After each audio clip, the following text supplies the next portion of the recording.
आप कल्पना कीजिए SP chief justice of high court से सीधे उसकी बात हो रही है और वो कह रहा है कि मुझे आपके इस डिसीजन पे संदेह हो रहा है, और चीफ जस्टिस को गुस्सा नहीं आ रहा है, वो समझा रहे हैं, वो वैसे समझा रहे हैं जैसे किसी बेटे ने उन पे डाउट किया हुआ। नमस्कार, न्यूज पल्स में आप सबको का स्वागत है और मैं हूं संतोष सिंह और हम आज न्यूज पल्स में बात कर रहे हैं दियारा दवा पर। जी हाँ, अगर बात बिहार की करें तो उत्तर बिहार में बेतिया से लेकर कटिहार तक, नवगछिया तक गंडक और गंगा और कोसी का दियारा बहुत बड़ा इलाका है। मतलब दियारा मतलब आप समझे कि जो नदी का डिस्कोर्स बदलता है, मतलब रास्ता बदलता है, उस रास्ते में फिर अगली बार बारिश होगी तो और रास्ता बदलेगा, तो काफी उपजाऊ भूमि इस दौरान आपको निकलता रहता है नदी से। जैसे रास्ता बदला एक नई टापू बन गया और वहां पे खेती को लेकर बरसों बरस से विवाद चल रहा है। और उस दौर में भांगड़ यादव, हालांकि वो अपहरण करता थे, लेकिन शुरुआती दिनों में उसी जमीन पर कब्जा को लेकर बेतिया में भी जबरदस्त गैंग का गठन हुआ था। वहां से आप आइए काली पासवान दरभंगा में काफी आतंक रहा। अशोक यादव, काली पासवान, रामानंद यादव खगड़िया, रणवीर यादव, कैलू यादव, मतलब अनगिनत नाम है। और अभी ठकुरा का चल रहा है कि वो अभी कटिहार में हत्या हुई है, 7 लोगों की हत्या हुई जिसमें ठाकुर का नाम आ रहा है। तो वो ये नाम अनगिनत ऐसे नाम हैं जिन नामों के का कभी न कभी तूती बोलता रहा है और हत्याएं होती रही हैं। उसी तरीके की एक हत्या आज से लगभग 30 साल पहले 85-86 में एक हत्या हुई थी। हालांकि सरकार के आंकड़ों के अनुसार 9 लोगों की हत्या हुई थी, लेकिन ग्रामीण आज भी कह रहे हैं कि 14 से अधिक लोगों की हत्या हुई थी। और वो हत्या खगड़िया के दियारा में हुआ था और उस वक्त खगड़िया मुंगेर जिले में आता था। और वो नरसंहार, उस वक्त विंध्यश्री दुबे मुख्यमंत्री थे, पूरे प्रदेश को हिला रहा था। यादवों ने कुर्मी की हत्या की थी और उस वक्त मुंगेर के एसपी थे DN गौतम। उनकी एसपी के रूप में वो उनकी पहली पोस्टिंग थी मुंगेर। उससे पहले कई जिलों में एसपी के रूप में वो काम कर चुके थे। तो उनके सामने एक बड़ी चुनौती थी और उस हत्याकांड में ही रणवीर यादव की पहचान हुई थी। बाद में रणवीर यादव को उसी मामले में सजा दी। लेकिन उस हत्या के बाद गौतम ने जो ऑपरेशन की शुरुआत की, वो आज भी उस दियारा के लोग, उस दौर के जो लोग बचे हुए याद करते हैं। मोटर बोट और हेलीकॉप्टर से ऑपरेशन चला था और उस मामले में 150 से अधिक लोगों की गिरफ्तारी हुई थी। 5 लोगों की फांसी की सजा हुई, 40 से अधिक लोगों को आजीवन कारावास की सजा मिली। मामला सुप्रीम कोर्ट तक गया। ये सब कैसे हुआ, चलिए हम बात करते हैं DN गौतम से, क्योंकि ये जानना जरूरी है। क्योंकि DN गौतम की इस ऑपरेशन के बाद अभी आपको 2002 में इस तरह की नरसंहार की घटना कटिहार या मुंगेर उस दियारा के क्षेत्र में देखने को मिला। वो दौर, जिस दौर में ये घटना घटी थी, आप मुंगेर एसपी थे, मतलब, और उसके बाद एक क्रम टूटा लगातार। उससे 20 साल पहले तक लगातार इस तरह जब भी नदी अपना डिस्कोर्स बदलती थी तो ये घटनाएं घटती थी और प्रशासन का वहाँ पहुँच होना चाहिए वो पहुँच नहीं हो पाता था। और उस वजह से जो उस इलाके के बाहुबली थे उनका प्रभाव रहता था। उन बाहुबलियों को उस दौर में सजा दिलाना और जिस आपने जो कार्रवाई की, 9 लोगों की हत्या हुई थी, काफ़ी बिहार में उस पहला, मतलब उस तरीके के नरसंहार को लेकर, मतलब इधर भाकपा माले और रणवीर सेना को छोड़ दे बाद के दिनों में, वो बड़ा एक नरसंहार। कैसे उसको टैकल किया आपने? एक्चुअली मुंगेर का ये दुर्भाग्य था कि वहाँ उससे हर साल एक नरसंहार होता था, ऑलमोस्ट एवरी ईयर। वो क्या एक कजरा धानुक का वो 11 बच्चों समेत के लोगों को मार दिया था। अधेक यादव, कैलू यादव, ये बहुत सारे गिरोह सक्रिय थे और हर साल एक नरसंहार हो जाता था वहाँ। तो एक ट्रेंड एक तरह से बना हुआ था और उसमें से वो ऐसा नहीं हो दियारा में, तो जो लोग थे अपने आप, कुछ लोग अपने प्रोटेक्ट करने के लिए गैंग बनाते थे, कुछ फिर वो गैंग बाद में आक्रमण के लिए भी कारगर हो जाता था। तो इस तरह से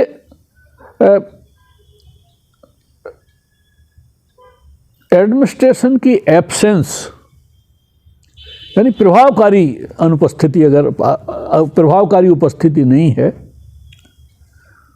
तो नेचर वैक्यूम पसंद नहीं करता, निर्वात पसंद नहीं है, वहाँ दूसरी ताकतें जन्म ले लेंगी।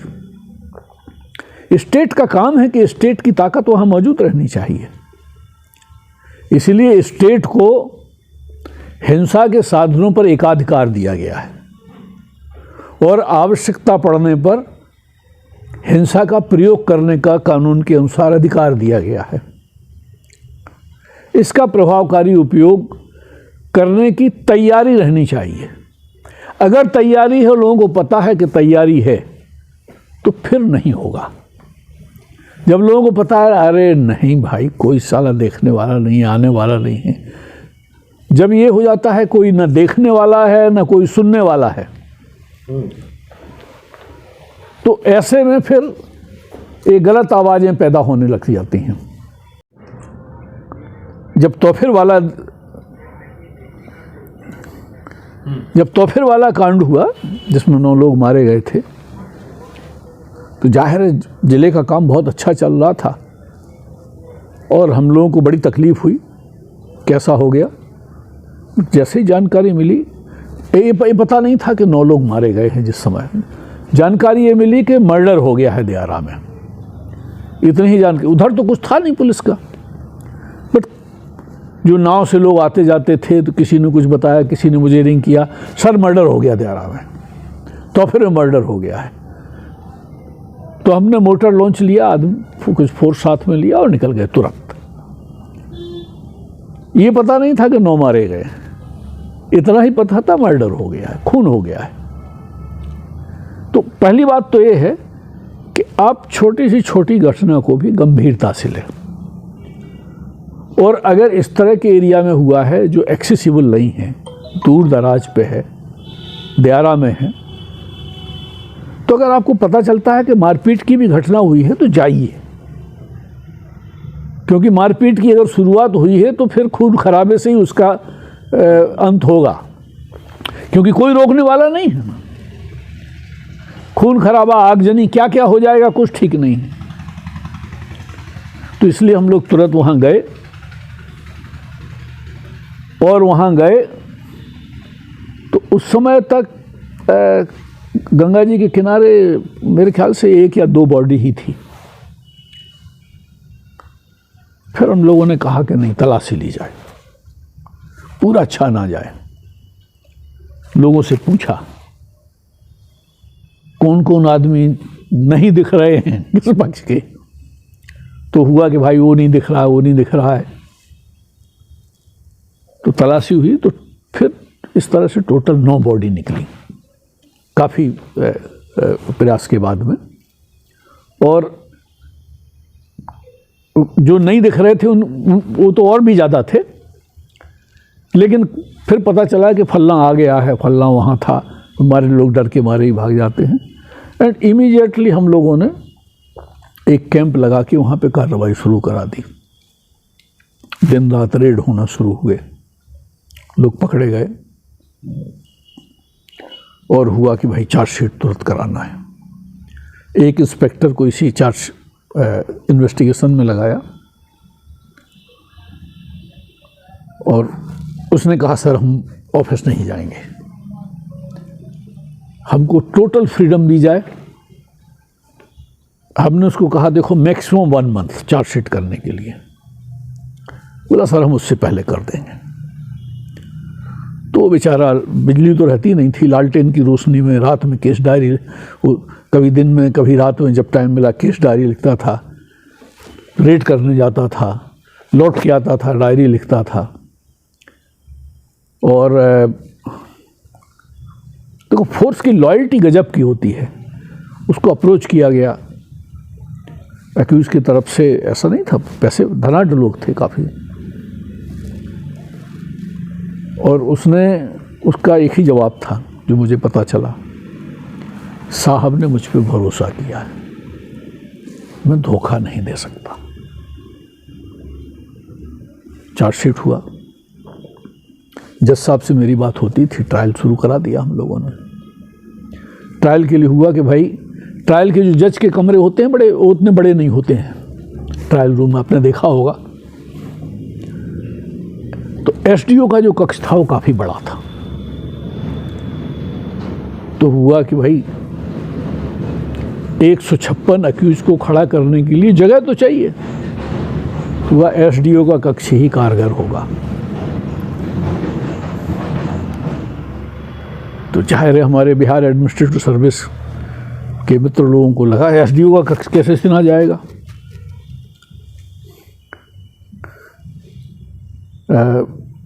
खैर डीएम समझदार थे, हमने कहा देखो ट्रायल ख़त्म हो, बोले नहीं, फिर ये एसडीओ ने कहा फिर जज लोग हमको वापस नहीं देंगे। तो खैर डिस्ट्रिक्ट जज ने प्रॉमिस किया, और मैंने उनको कहा कि देखो मैं कहीं भी रहूं, ट्रायल ख़त्म होने के बाद अगर ये तुम्हें नहीं देते हैं कोर्ट रूम, तो मैं आकर के कोर्ट रूम दिलवाऊंगा, मैं चीफ जस्टिस से बात करके कोर्ट रूम वापस दिलवाऊंगा तुमको, यू ट्रस्ट मी। तो एसडीओ अच्छा अफसर थे, बोले सर आप पर्सनल रिस्पॉन्सिबिलिटी रहे, आई विल ट्रस्ट यू। तो दिया गया। खैर ट्रायल हुआ। ट्रायल में हम लोग स्पेशल पीपी जेपी शुक्ला साहब थे, वहाँ जो पहले पीपी रहे हैं उनको उनके असिस्टेंस में लगाया गया, एडिशनल पीपी। और हमारी रोज़ मीटिंग होती थी कि कल ट्रायल में कैसे होगा। तो हमने अनकन्वेंशनल अप्रोच उन लोगों को, नॉर्मल ट्रायल ऐसे होता है कि जो आपके पुच्छल विटनेस होते हैं उनको पहले लेते हैं ताकि उनके बयान का कोई रफू वगैरह करना पड़े तो मेन विटनेस उसको रफू कर देगा। हमारे शुक्ला जी स्पेशल पीपी थे, बड़े विद्वान व्यक्ति, बड़े धार्मिक, कॉम्पिटेंट और मुझसे बड़ा प्रेम करने वाले। तो शुक्ला जी से मैंने कहा कि शुक्ला जी, पहला गवाह कंप्लेनेंट होगा, शिकायतकर्ता। हिसेज कि ऐसा तो हम लोग कभी नहीं करते। हमने कहा जो कभी नहीं करते हैं वही इसमें करना है, क्योंकि जो 1 दर्जन बाहर से दिल्ली से वकील आए हैं, बड़े बड़े वकील आए हैं, और तो सरप्राइज एलिमेंट होगा। वो तो उम्मीद कर रहे होंगे कि कुछ साइड के वकील गवाह आएंगे और हम शिकायतकर्ता को उतार दे रहे हैं। टोटल कन्फ्यूजन हो जाएगा उन लोगों में, और जहां उनका दिमाग कन्फ्यूज हुआ हमारी गवाही निकल जाएगी। जब तक उनका दिमाग संयत होगा तब तक तो क्रॉस एग्जामिनेशन हो जाएगी। और वही हुआ। जैसे ही हमने उतारा, है कैसे हो सकता है कि वो लोगों की तरफ से, खैर जज ने कहा कि नहीं भाई, प्रोसिक्यूशन का अभियोजन जिसको चाहे उतार सकता है। फिर उन लोगों ने कुछ टाइम लिया, 2 दिन का टाइम दिया गया। फिर गवाही शुरू हुई। गवाही हुई, 1 हफ्ते क्रॉस एग्जामिनेशन चला। अच्छा, शिकायतकर्ता चूंकि मामला ताज़ा था, अभी 1.5 महीना ही हुआ था, लिहाजा भूलने का कोई सवाल नहीं था। तो हमारा शिकायतकर्ता दिमागी तौर पर बिल्कुल दुरुस्त था। समय ज़्यादा हो जाता है तो आदमी सोचता है कि चलो अब यहीं बीच में रहना है, बहुत सारे फैक्टर्स आ जाते हैं। नोन अननोन फैक्टर्स, वो कोई फैक्टर इसमें नहीं आ पाए थे। अभी दिमागी तनातनी भी बरकरार थी, तो गवाही फिर दूसरा हमने और मुख्य आदमी को उतारा। 150 से ऊपर गवाह थे, ने 12 गवाह उतार के अभियोजन साक्ष्य को क्लोज कर दिया। 12 गवाह उतारने के बाद हमने अभियोजन साक्ष्य को बंद करा दिया। हालांकि 150 से ऊपर गवाह थे, बाकी टेंडर कर दिए। तो जो प्रतिरक्षा पक्ष था उसने थोड़ा हल्ला किया, पर जज साहब ने कहा भाई अभियोजन पक्ष जिनको उतारना चाहता उतारे, नहीं उतारना चाहता नहीं उतारे, उसका राइट है। तो अभियोजन पक्ष क्लोज हो गया जल्दी। उसके बाद प्रतिरक्षा पक्ष के गवाह आए, वो गवाह शुरू हुई और फिर दोनों साइड की बहस, डिफेंस की बहस लंबी चली, हमारी भी बहस चली। हमारे शुक्ला साहब ने, हमको लगता है कि हफ्ता 10 दिन, बिकॉज उसमें होता है ना कि 156 अभियुक्त थे, तो एक एक अभियुक्त के खिलाफ क्या क्या साक्ष्य है उसको प्रेजेंट करना पड़ता है, गवाहों का क्या क्या आया, तो सब करने के बाद में वो हुआ। और बाद में 5 लोगों को, अब मुझे फिगर्स लाइफ कैपिटल सेंटेंस का तो याद है, 5 लोगों को हुआ था, 50-60 लोगों को लाइफ इम्प्रिजनमेंट और कुछ लोगों को 10 साल या बैरिंग सज़ा हुई थी। फिर मामला हाई कोर्ट में गया। आप जानते हैं फांसी की सज़ा के कन्फर्मेशन के लिए तो ऑटोमेटिक हाई कोर्ट जाना ही है। अक्यूज लोगों की अपील भी गई high court, but high court ने पूरे मामले को देखा और मुझे लगता है कि वो देखने के बाद, उसकी ग्रेविटी देखने के बाद एक असाधारण आदेश उसमें दिया। मैंने अखबार में पढ़ा था, क्योंकि तब तक मैं वहाँ से हट चुका था, तो डॉक्यूमेंट्स वगैरह देखने की मेरी कोई दिलचस्पी नहीं थी कि क्या हुआ। लेकिन अखबार में मैंने देखा कि हाई कोर्ट का आदेश हुआ है कि जिन लोगों का एक्विटल हो गया है उन्हें जेल से रिहा न किया जाए, और जिन्हें रिहा कर दिया जाए उनको पुनः गिरफ्तार कर लिया जाए, और जब तक ये अपील की सुनवाई पूरी नहीं हो जाए तब तक ये लोग जेल में ही रहेंगे। तो ये किसी का जमानत नहीं हुआ था, तो बड़ा स्विफ्ट एक्शन हुआ, कड़ा एक्शन हुआ। और उस बीच में हम बताएं, जो स्पेशल कोर्ट जज साहब ने, हमारे डिस्ट्रिक्ट जज साहब ने, रंजीत सिंह साहब या ऐसे थे एडिशनल डिस्ट्रिक्ट जज, बाद में इलाहाबाद हाई कोर्ट में वो जज हुए, हाई कोर्ट जज हुए, बड़े टफ ईमानदार जज थे। उनको प्रिसाइडिंग अफसर बनाया था और एक रिकमेंडेशन हाई कोर्ट को भेजी थी स्पेशल कोर्ट सेटअप करने के लिए। उस पर हाई कोर्ट ने स्पेशल कोर्ट सेटअप कर दिया और MP वर्मा साहब को ADJ बना दिया, उसका ट्रायल प्रिसाइडिंग अफसर बना दिया। अब एक जज काम कर रहे थे, दूसरे हो गया, तो मेरे दिमाग में कन्फ्यूजन पैदा हो गया। एज ज़्यादा नहीं थी। शुक्ला जी से मैंने कहा कि शुक्ला जी कहीं कोई पैरवी अरवी तो नहीं हो गई, केस में गड़बड़ तो नहीं हो जाएगा। अच्छा, शुक्ला जी ने तुरंत चीफ जस्टिस साहब को फ़ोन लगा दिया। अब ऐसे वो घुमाने वाला फ़ोन था, मैंने सोचा किसी से बात कर रहे हैं, और फ़ोन लगा के बोले SP मुंगेर आपसे बात करेंगे। तो मैंने कहा किसको लगा? बोले चीफ जस्टिस। कहा क्या कर दिया भाई? जस्टिस सन्नेवालिया चीफ जस्टिस थे, क्या ग्रेसफुल आदमी, ग्रेट मैन। तो उनका हमने प्रणाम किया। हाँ, हेलो मिस्टर गौतम। यस बोलो। तो मैंने उनको बताया कि सर ऐसे जज प्रिसाइडिंग अफसर थे और अब दूसरा प्रिसाइडिंग अफसर दे दिया गया है, तो इसको लेकर के मेरे दिमाग में संशय पैदा हो गया है कि ऐसा क्यों हुआ। He says to remove all doubts from your mind. अब कहीं कोई प्रॉब्लम हो, you ring me up direct, बिना हिचक मुझे कभी भी फोन कर सकते हो।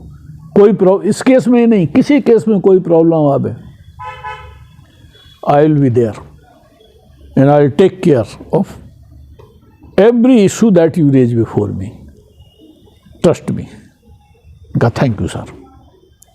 और वर्मा साहब बड़े मैच्योर सीजर्ड आदमी, बड़े आराम से उन्होंने उसको ट्रायल किया और ट्रायल कंक्लूड करके ये आज की तारीख मुझे देख के लगता है कि भाई आप कल्पना कीजिए, SP chief justice of high court से सीधे उसकी बात हो रही है और वो कह रहा है कि मुझे आपके इस डिसीजन पे संदेह हो रहा है, और चीफ जस्टिस को गुस्सा नहीं आ रहा है, वो समझा रहे हैं, वो वैसे समझा रहे हैं जैसे किसी बेटे ने उन पे डाउट किया हुआ।